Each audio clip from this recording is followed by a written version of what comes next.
Ya, shalom Bapak Ibu, puji Tuhan. Pagi hari ini bersama-sama kita mau kembali merenungkan firman Tuhan. Pesan yang Tuhan berikan buat kita minggu ini, kegigihan adalah kunci kemenangan. Diambil dari kitab Nehemia pasal yang ke-6 ayat yang ke-9. Saya bacakan untuk Bapak Ibu semuanya. Karena mereka semua mau menakut-nakutkan kami, pikirnya mereka akan membiarkan pekerjaan itu sehingga tak dapat diselesaikan. Tetapi aku justru berusaha sekuat tenaga. Nah, puji Tuhan, kita memasuki tahun 2025 di minggu pertama Tuhan sudah kasih pesan kegigihan adalah kunci kemenangan. Ya, Pak Ishak sudah ingatkan kenapa Tuhan sampai kasih pesan ini. Mungkin karena ada orang-orang percaya yang dalam menghadapi tahun 2025 ini mungkin disikapi dengan sikap apatis, deg-degan, ragu-ragu mungkin, atau mungkin rasa pesimis, ya, merasa rasanya percuma lah, mungkin sama-sama aja, ya. Nah, tapi di sini justru kita harusnya bersyukur kenapa Tuhan membekali dan mengingatkan kita lewat pesannya di minggu ini, karena Tuhan mau ada kegigihan, ya, di dalam setiap kita orang-orang percaya, dan jangan menjadi orang percaya yang mudah untuk menyerah, ya. Nah, kita semua sudah dijelaskan latar belakang dari kitab Nehemia ini, bagaimana Nehemia membangun kembali tembok yang telah runtuh, ya. Nah, tentu kita semua sudah hafal. Satunya saya penasaran, saya ingin tahu sebetulnya berapa sih kira-kira luas, ya, atau berapa panjang yang Nehemia bangun pada waktu itu. Nah, waktu saya coba cari nggak ditemukan, nggak ada informasinya. Tapi yang kita dapatkan informasi, dan saya percaya bahwa tembok yang dibangun itu enggak tembok yang cuma beberapa meter, tapi tembok yang sangat-sangat tinggi. Kira-kira bisa 12 meter sampai 12,5 meter. Bisa kita bayangkan betapa sulitnya untuk membangun hal tersebut.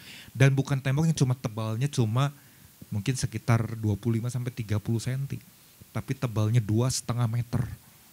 Bisa kita bayangkan kan bagaimana itu tembok yang sudah hancur dibangun kembali, ya.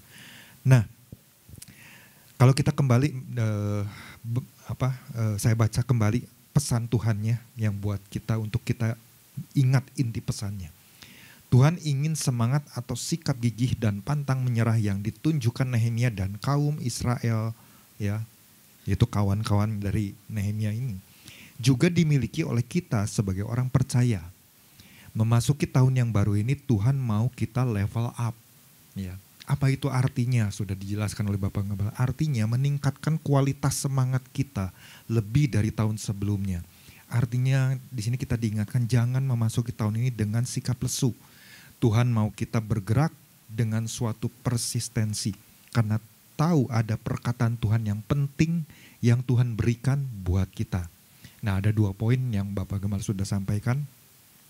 Itu biar kita coba gali, kita renungkan, ya, bahwa poin ini begitu penting, ya, untuk kita pahami prinsip-prinsipnya. Yang pertama adalah kegigihan adalah tetap bergerak maju di tengah hambatan karena memiliki tujuan penting yang harus dicapai. Yang kedua, kegigihan adalah tetap bergerak maju sekalipun tidak banyak orang yang mendukung. Nah, pagi ini ada 2 hal yang mau saya sharingkan juga untuk Bapak Ibu. Bagaimana agar kita menjadi orang-orang yang tangguh atas segala tantangan dan hambatan. Yang pertama adalah kegigihan itu adalah suatu pilihan, ya. Saat kita menghadapi mungkin pertentangan atau kesulitan, ya. Jadi adalah kegigihan itu ada suatu pilihan. Saat kita menghadapi yang namanya pertentangan, mungkin masalah, kesulitan, tantangan dan lain sebagainya. Karena apa? Karena visi atau mungkin ide yang keluar atau mungkin pendapat yang ada dalam diri kita yang muncul, yang sudah Tuhan tetapkan bagi kita, itu bisa saja dirusak oleh orang lain, ya, oleh orang lain yang membuat kita menjadi orang yang tidak bisa bertahan. Nah, kita kan bisa melihat apa yang terjadi di dalam pribadi Nehemia. Bapak Gemala sudah dijelaskan, ada orang-orang yang menentang pembangunan kembali tembok Yerusalem. Ada orang-orang yang tidak suka, mencoba untuk menggagalkan. Sanbalat, Tobia orang Amon, ya. Belum lagi Geshem, kemudian juga dari orang-orang Asdod juga ada, ya, dari berbagai sisi. Tetapi apa yang Nehemia lakukan? Kalau kita baca tadi ayatnya kan, aku justru berusaha sekuat tenaga. Wah, dari hal ini aja kita sebenarnya udah bisa tahu bagaimana seorang Nehemia, dia tidak mau ide atau mungkin visi yang pertama Tuhan berikan untuk dia bangun kembali. Kemudian dari visi yang Tuhan sudah berikan langsung dari situ ada pewahyuan, ada ide-ide yang muncul bagaimana dia harus menetapkan segala sesuatunya, bagaimana dia mengintai dan lain sebagainya. Itu semua muncul. Karena apa? Karena memang Tuhan ada bersama dengan dia. Tapi kalau dia memutuskan bahwa ini adalah suatu pilihan, udahlah ngapain, aku harus susah-susah bangun tembok. Udah aja lebih baik diam di istana, toh lebih enak, gak terjadi apa-apa. Tapi Nehemia tidak melakukan hal itu. Pilihan dia adalah dia tetap melakukannya. Ya. Apapun tantangan yang dia harus hadapi, dia hadapi dengan penuh keberanian. Ya. Dan itu memang sesuatu yang harus kita belajar sama-sama. Ya. Kadang-kadang ketika kita menghadapi sebuah tantangan yang begitu sulit, kita kadang-kadang gak berani untuk melangkah. Ya. Takut. Nah mungkin Bapak Ibu ingat ada satu kejadian, ini salah seorang olahragawan yang kita sudah tahu, kita kenal, ya seorang legendaris, namanya Rudy Hartono. Ya tahun 72 dia waktu itu ikut All England, ya di tahun 72 itu kalau nggak salah mungkin yang kelima kalinya, di mana dia sudah juara berturut-turut. Ya. Kita tahu bagaimana Rudy Hartono ini adalah juara All England 8 kali, di mana dari 8 kali ini 7 kalinya adalah berturut-turut. Itu sesuatu prestasi yang sampai hari ini gak ada orang yang bisa menyainginya. Nah di tahun 72 itu dia berhadapan dengan musuh bebuyutannya Sven Pri, ya, dari Denmark. Dan pada tahun 72 itu posisinya adalah Rudy Hartono itu hampir kalah.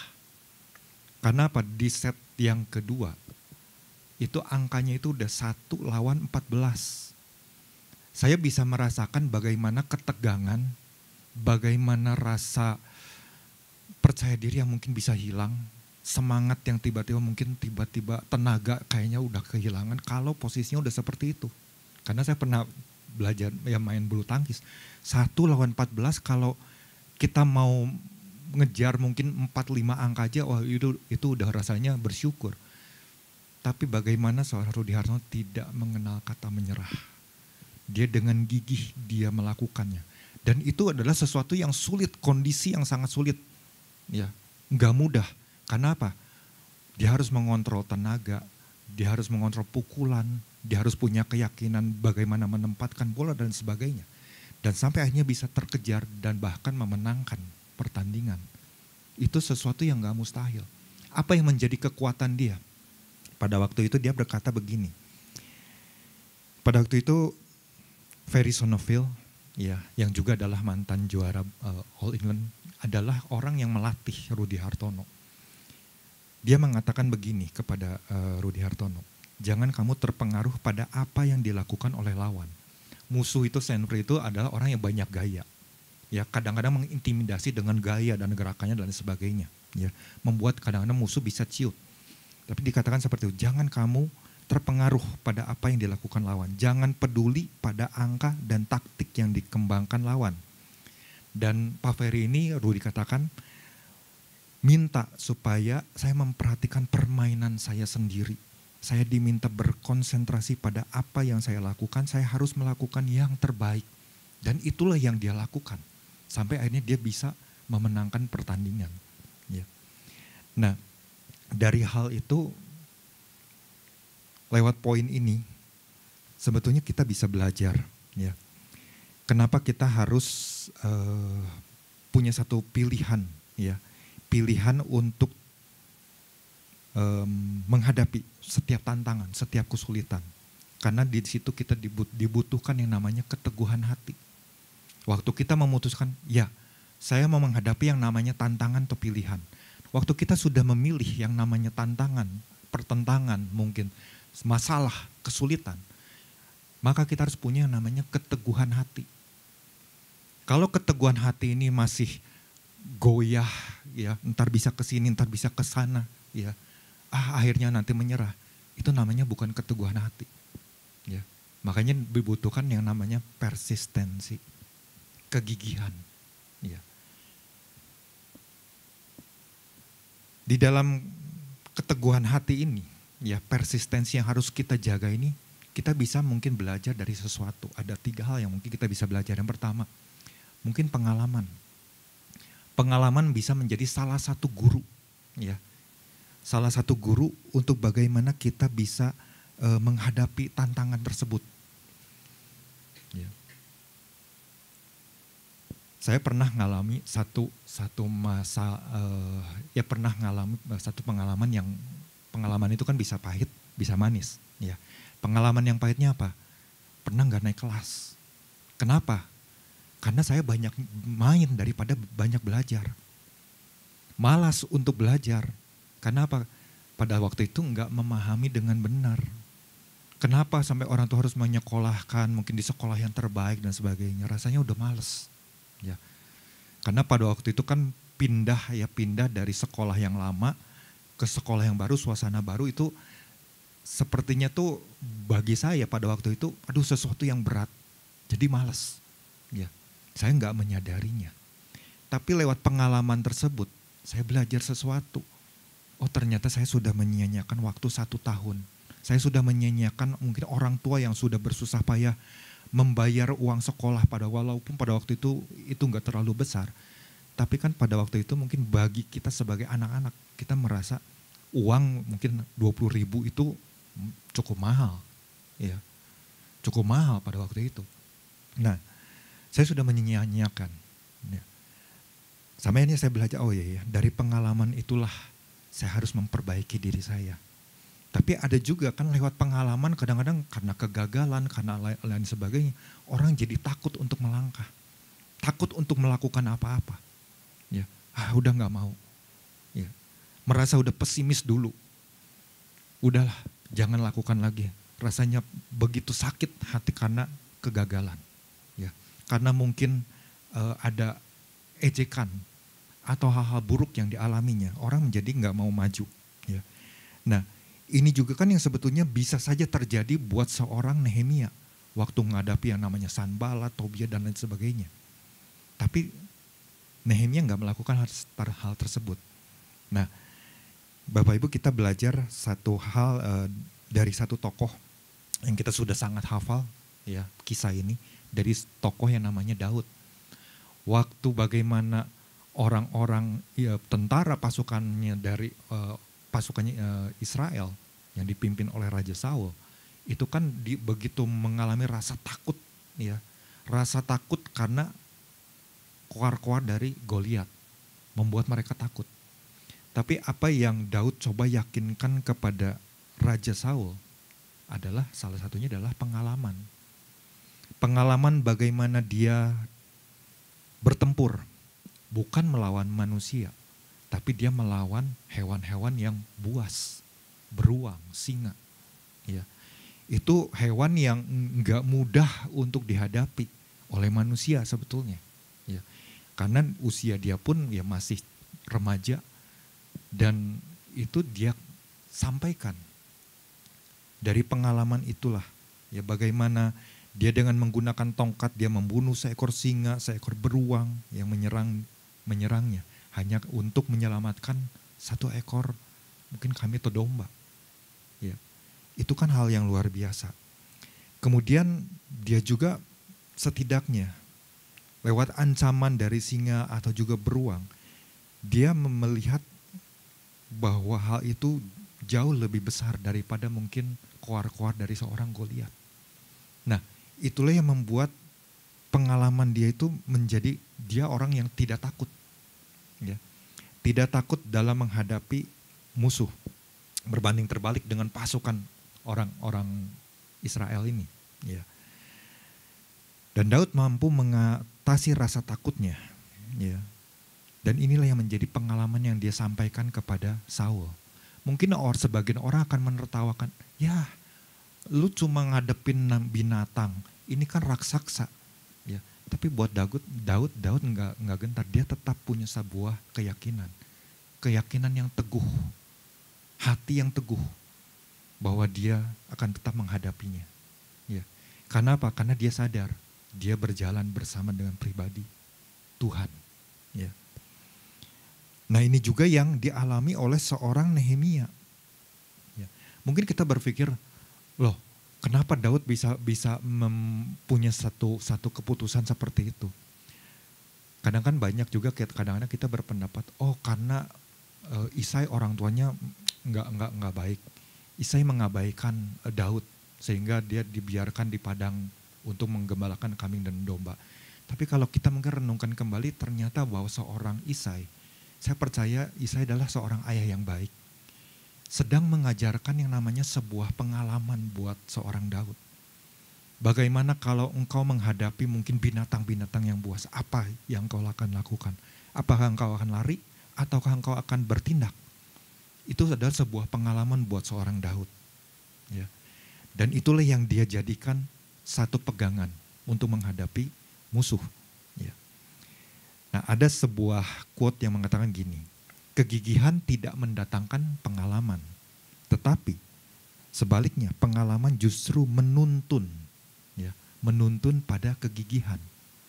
Jadi kegigihan dikatakan tidak mendatangkan pengalaman, tetapi sebaliknya pengalaman justru menuntun pada kegigihan. Ketika saya iya kadang-kadang pengalaman kita, kalau kita menggunakan pengalaman yang baik, tentunya ketika kita mengalami perkara-perkara yang luar biasa, kita sebagai orang percaya bersama dengan Tuhan, tentu itu akan menuntun pada diri kita untuk terus berjalan dalam sebuah persistensi, kegigihan, nggak mudah menyerah.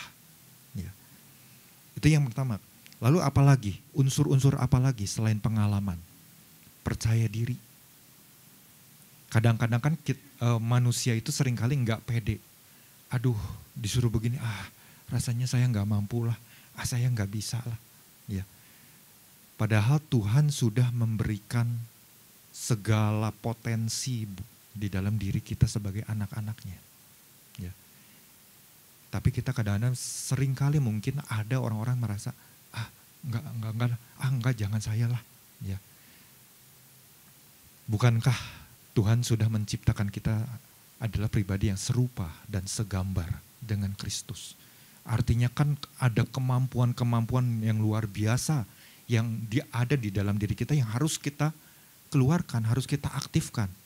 Tapi kalau kita menjadi pribadi yang enggak percaya kepada diri sendiri, kemampuannya, bukan berarti kita mengandalkan kekuatan kita, tapi kita tetap mengandalkan Tuhan. Disitulah kita bisa melihat, oh iya ternyata Tuhan itu sudah memberikan sebuah potensi, bahkan banyak sekali potensi yang memampukan diri kita untuk bisa menjadi orang yang percaya diri terhadap diri kita sendiri. Ya. Karena Tuhan sudah kasih kemampuan supaya kita bisa melihat cara Tuhan. Ya.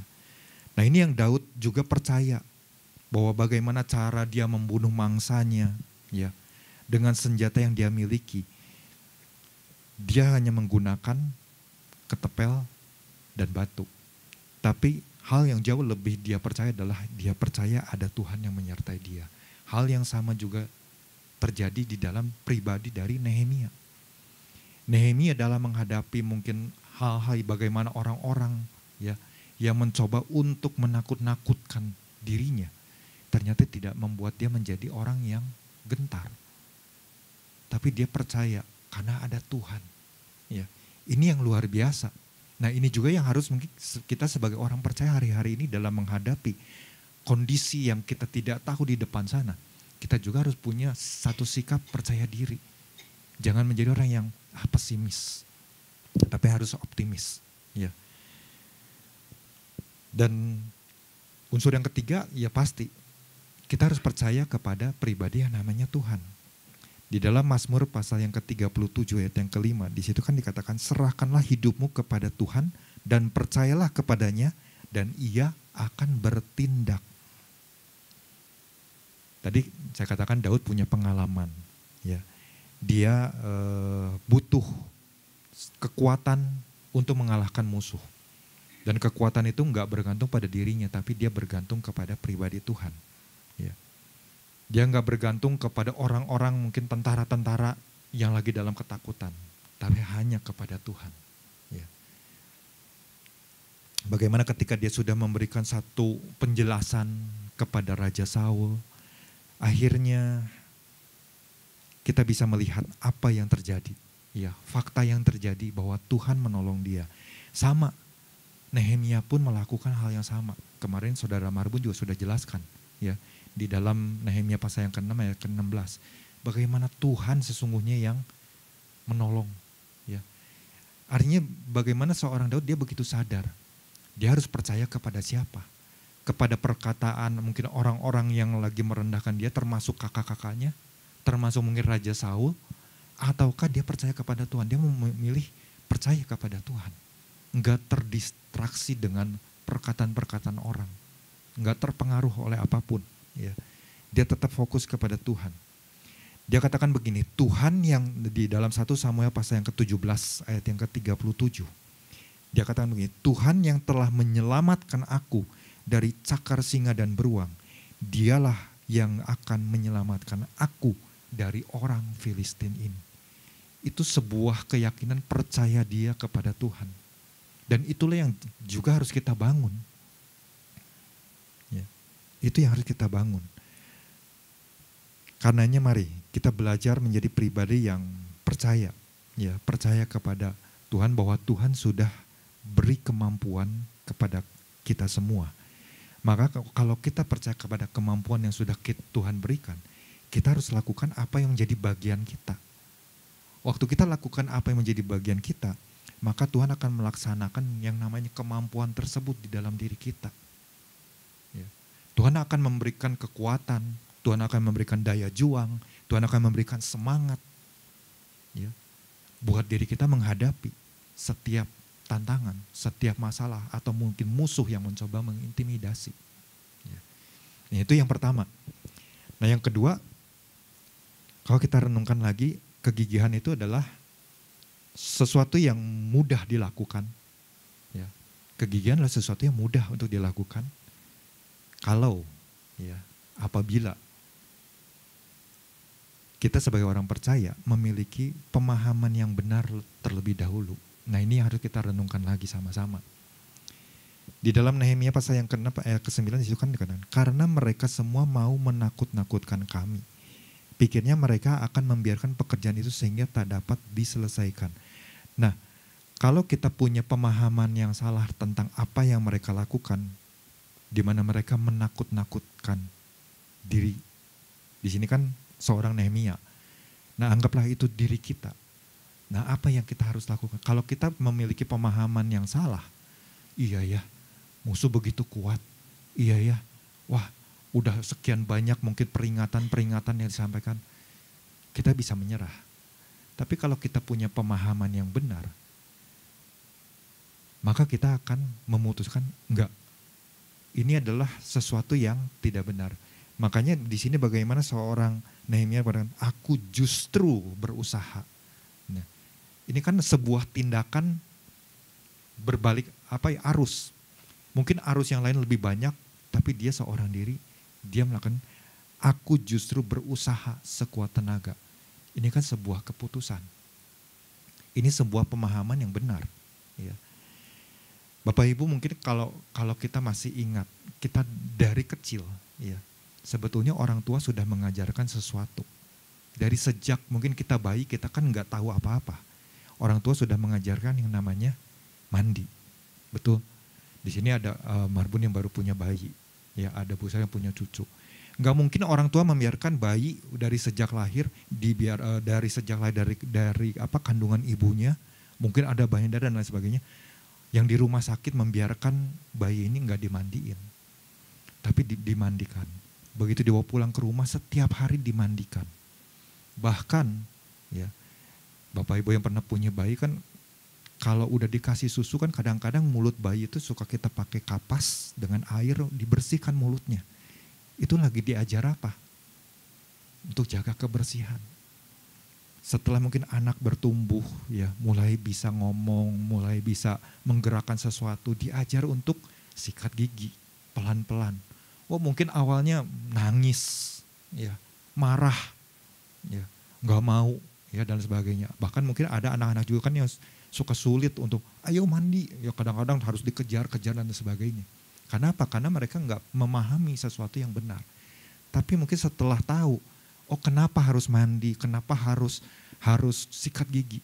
Ya harus mandi supaya badannya nggak bau. Mungkin abis main-main badannya lengket dan sebagainya. Ya, dia harus mandi supaya bersih, supaya badannya nggak ada bakteri, ya, yang atau kuman yang mungkin diam di kulitnya atau di mulut, ya, yang bisa merusak gigi. Ya.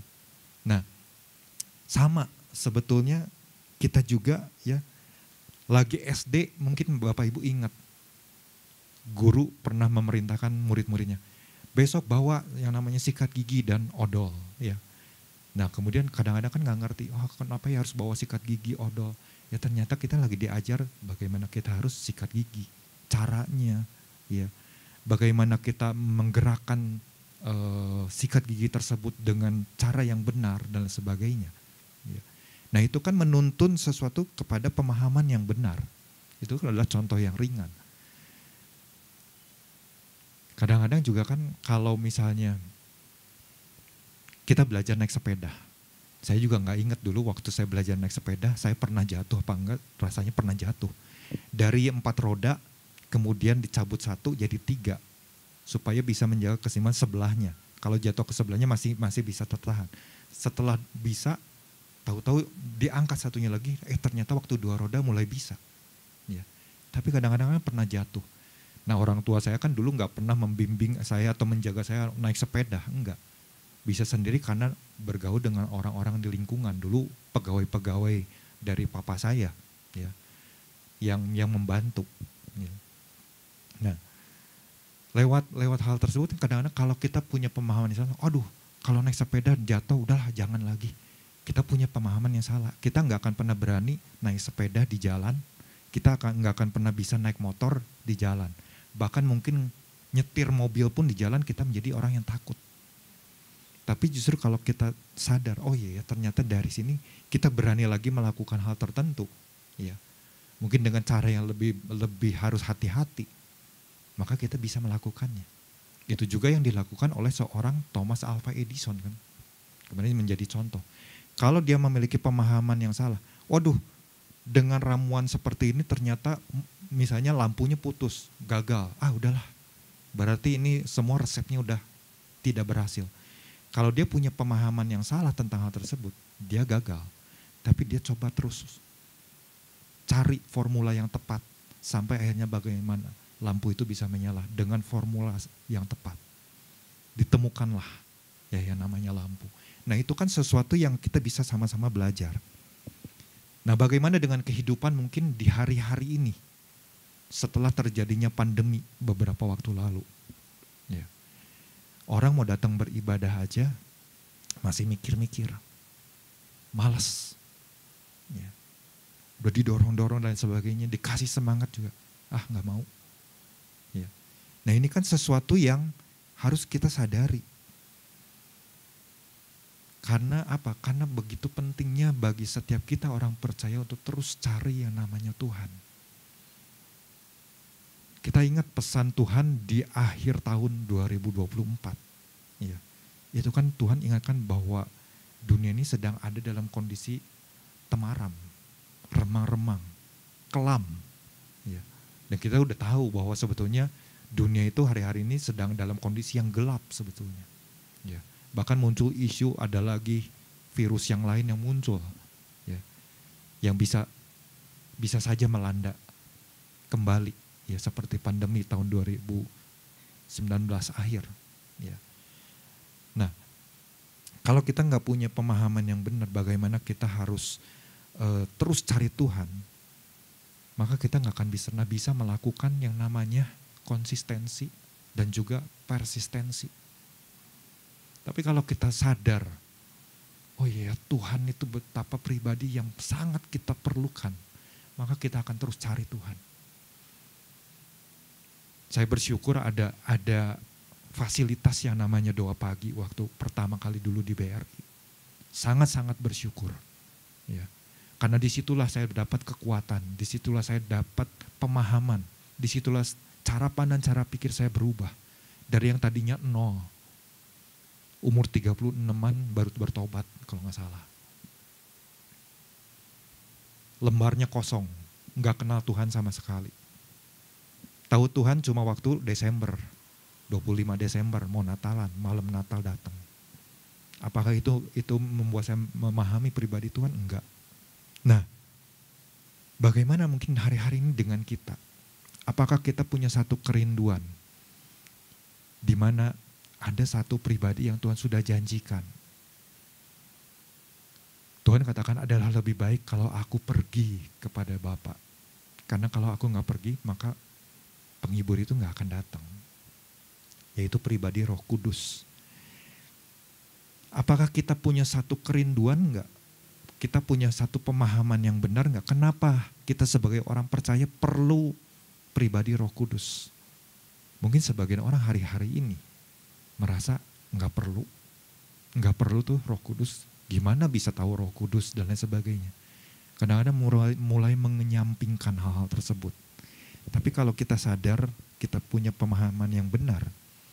Oh ternyata betapa pentingnya sebagai orang percaya untuk kita bisa terus dipenuhi oleh Roh Kudus. Karena itulah dari pribadi Roh Kudus itulah yang melandasi pengejaran kita akan pribadi Tuhan. Untuk mengenal Dia, mengenal jalan-jalannya, mengenal rencananya, ya, mengenal tujuan Tuhan atas hidup kita. Enggak ada bapak yang enggak memberikan sesuatu yang baik bagi anaknya. Ya. Kita tahu kan ada firman Tuhannya di dalam Lukas pasal yang ke-11 ayat yang ke-13. Jika kamu yang jahat tahu memberi pemberian yang baik kepada anak-anakmu, apalagi Bapamu yang di sorga. Nah, di sini kata apalagi Bapamu yang di sorga. Bapak kita yang di dunia aja ingin memberi yang terbaik buat anak-anaknya. Nah apalagi di sini dikatakan Bapa di sorga. Dia mau memberikan apa? Dia dikatakan Ia akan memberikan Roh Kudus kepada mereka yang meminta kepadanya. Nah pertanyaannya apakah kita masih terus meminta kepadanya? Atau mungkin buat orang-orang yang belum mengalami kepenuhan. Atau orang-orang yang sudah mengalami kepenuhan juga yang terus haus. Rindu untuk terus Tuhan urapi, penuhi terus. Ya. Ini harus terus kita kejar. Ya. Jadi kalau kita sadar, ya, kita punya kesadaran yang sehat tentunya dari mentalitas kita. Ya. Hati kita ini harus benar-benar terpelihara dengan baik, dengan sehat. Kalau hati kita kotor, hati kita banyak mungkin tumpukan-tumpukan sampah, kita nggak akan pernah bisa punya kesadaran yang sehat. Ya. Tapi kalau hati kita benar-benar terus mau dibersihkan lewat apa? Lewat firman yang kita dengar. Saya percaya kita akan semakin memiliki pemahaman yang benar. Dan kita akan menjadi orang yang senantiasa terus gigih di dalam mengejar kepenuhan akan Roh Kudus. Ya. Ini yang perlu untuk terus kita lakukan. Jadi lewat pesannya ini, ya pesan Tuhan ini di minggu ini, Tuhan sebenarnya lagi ingatkan kita juga hari-hari ke depan memang gak semakin baik kok. Dan kita udah tahu itu. Nah bagaimana cara kita untuk menghadapinya? Ya kita harus terus minta kepenuhan Roh Kudus. Ya. Tantangan gak menjadi semakin mudah. Ya. Jadi dibutuhkan orang percaya yang tidak mudah menyerah terhadap apa ya namanya keadaan. Tidak mudah menjadi orang yang cepat loyo. Tidak mudah menjadi orang yang cepat nyerah terhadap mungkin hal-hal yang kita hadapi. Ya. Atau mungkin segala hal yang bisa mengintimidasi kita. Kadang-kadang kan hal-hal tersebut yang begitu mudah untuk melemahkan hati kita. Ya. Ketika orang mungkin mengatakan hal yang negatif, hal-hal yang buruk, ya, hal-hal yang menjelekkan, mungkin kita pernah mengalami hal tersebut. Kadang kan begitu mudah orang langsung lemah. Hatinya, imannya, ya, keteguhannya rasa percayanya akan janji Tuhan, itu akan cepat mudah tergusur. Ya. Nah kita nggak boleh menjadi pribadi yang seperti itu. Ya. Makanya dibutuhkan di dalam diri orang percaya, kita harus punya yang namanya persistensi yang tinggi dalam mengiring Tuhan. Ya. Kita jangan kita menjadi orang yang cuma datang ke gereja, oh ya udah dengar firman Tuhan, udah setelahnya berlalu begitu aja, ya, nggak menyerap apa-apa, kemudian ya berlalu begitu aja, ya. Tapi mari kita menjadi orang-orang yang terus, ya, mau mencari pribadi Tuhan, mau mengejar hadiratnya Tuhan, mau mengalami terus kepenuhan Tuhan, mau terus mendapatkan perkataannya Tuhan, ya. Karena lewat perkataan Tuhan kan, Tuhan seperti seorang yang pendarahan, Tuhan sepatah kata aja cukup. Itu sudah cukup, ya. Itu bagaimana seorang hamba yang datang kepada Tuhan. Waktu anaknya Tuhan, sepatah kata aja cukup, itu udah bisa menyembuhkan, ya. Mungkin anakku akan sembuh dan sebagainya. Ya. Atau mungkin waktu seorang yang pendarahan 12 tahun, kalau aku bisa jamah aja jubahnya, aku akan sembuh. Nah itu yang harus kita, kegairahan seperti itulah yang harus kita miliki. Ya, waktu kita cari Tuhan itu. Kita harus menjadi orang-orang percaya yang mengalami kepenuhan Roh Kudus. Karena itulah adalah standar, ya. Itu adalah standar buat setiap kita orang percaya. Semua orang percaya. Ya. Karena kalau itu ada, maka percayalah. Ada terang Kristus, ya, yang diam di dalam diri kita, yang bisa berpancar, ya. Bahkan bisa menembus mungkin kekelaman, kegelapan apapun yang ada di hadapan kita. Itu yang pesan yang kita sudah belajar waktu di akhir tahun. Bahkan Bu Mutia sempat sampaikan satu firman Tuhan di dalam Yesaya, ya, pasal yang ke-60. Itu kan sudah diingatkan juga. Bangkitlah menjadi teranglah, sebab terangmu datang dan kemuliaan Tuhan terbit atasmu. Sebab sesungguhnya kegelapan menutupi bumi. Nah kita kan bisa melihat, sebab sesungguhnya kegelapan menutupi bumi. Dan memang itu terjadi hari-hari ini. Kekelaman menutupi bangsa-bangsa. Memang sedang terjadi juga. Tetapi terang Tuhan terbit atasmu dan kemuliaannya menjadi nyata atasmu. Nah bagaimana kita terang itu terbit atas kita. Ya. Dan kemuliaan Tuhan itu menjadi nyata atas kita. Maka kita harus bangkit. Kita harus punya semangat, kita harus punya antusias. Ya. Jangan menjadi pribadi, ya udahlah, ini penting apa enggak? Udahlah, masa bodoh lah, penting enggak penting sama aja, enggak. Kita harus punya cara pandang yang berubah, cara pandang yang benar. Ya. Punya respon pun respon yang benar. Mari bersama-sama, ya, kita semua. Saya juga belajar, ya, dari apa pesan yang Tuhan berikan ini, dari poin yang sudah disampaikan oleh Bapak Gembala dan juga saudara kemarin, dan pagi hari ini juga apa yang saya siapkan itu juga saya belajar. Oh iya, ada banyak hal yang terus kita boleh diperlengkapi. Tuhan Yesus memberkati.